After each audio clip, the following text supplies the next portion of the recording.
The last section of the museum is speed. It is a place in which the atmosphere, the noise of the races penetrate into the museum. These sections display the victories, the heroes behind the wheel, the legendary challenges, but also the sportness, performance and driving pleasure. It is a place in which all the cars are red, Alfa Red. A Legend is Born tells the story of the great feats of this brand until the Second World War, an adventure that began with the victory of Ugo Sivocci's RL at the Targa Florio in 1923, and which saw the debut of the symbol of the four-leaf clover. In 1925, the GP Tipo P2 won the first World Championship for Grand Prix vehicles. It was a revolutionary car, which launched the era of Vittorio Iano. 2 liters, 8-cylinder, and for the first time a volumetric compressor, a technology that would make Alfa Romeo great in the 30s.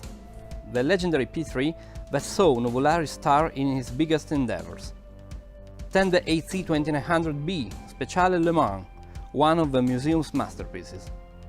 The Tipo C that prevailed at the Vanderbilt Cup in 1936, and the 512. Up to the two impossible two-engines monoposto.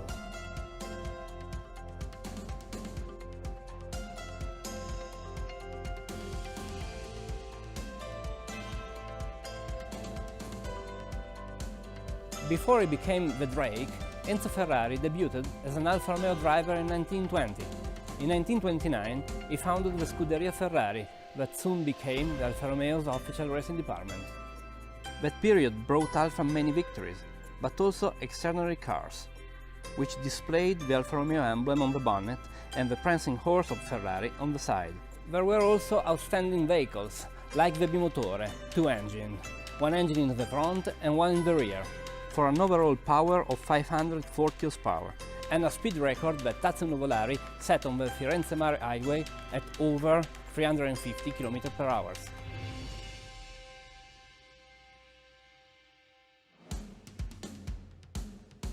After the war, the world was reborn, and while Alfa Romeo was designing its futures, the Alfettas, which had been hiding to escape the bombings, come back to the tracks. Designed in 1938, the 158 has a 1.5-liter inline 8-cylinder engine with volumetric compressor.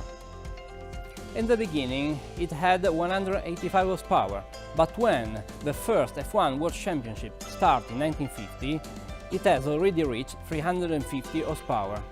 Then came 11 victories on 11 races, and Nino Farina, in 1950, became the first F1 World Champion. In 1951, the car was so deeply evolved that was renamed 159. The horsepower had soared to 450 for a maximum speed of 306 km/h.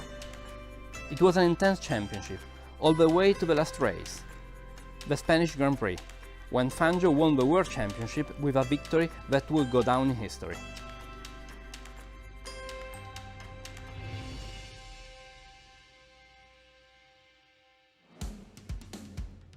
In the 60s, Alfa Romeo returned to the races with Carlo Chiti's Auto Delta, and the Tipo 33s returned to the Sport Championship. Created in 1967 with 2-liter engines, they soon rose to 3 liters, and in 1975 and 1977 they won 2 World Championships for sport vehicles. But the true masterpiece of the project is the 33 Stradale, which, as its name indicates, was a car conceived for the road use.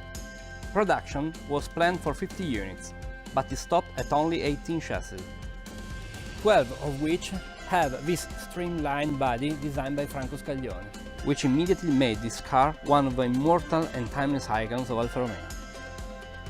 It is a time in which different categories, cars, championships succeed each other. From the sports cars of the 50s, like the 6C 3000 CM, to those of the 60s, like the Giulia TZ2, and then the epic of the Giulia GTA and GTA-M, which in the 60s and 70s had no rivals in Super Tourism Championships. The dream of returning to Formula 1 came true in the 70s, when Alfa Romeo, first by providing its engines to the Team Brabham, and then by participating with a complete Alfa Romeo vehicle, finally returned to the top league. The cars preserved in these halls are alive and functioning. A mechanical workshop maintains them regularly, and a small internal track allows them to stretch their legs every once in a while and drive a few laps to remain strong and alive.